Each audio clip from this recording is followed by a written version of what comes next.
Hello everyone, this is Tejal from Sunmo Software and today I'm going to explain you how to add leave configurations. Just click on HR module, then click on leave configurations submodule, then just select these four dots and click on add new option,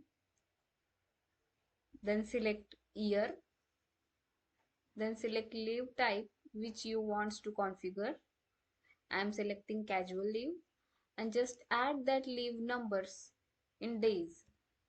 I'm just adding 10 and just save that entry. The entry will be created and you can easily edit, view and delete that entry through actions. If you want to quick search that leave type, then you can use this filter to search that, and you can use this refresh button to refresh that search data. So thank you. If you get any query in these steps, then please connect us at contact us at the sunmosoftware.com.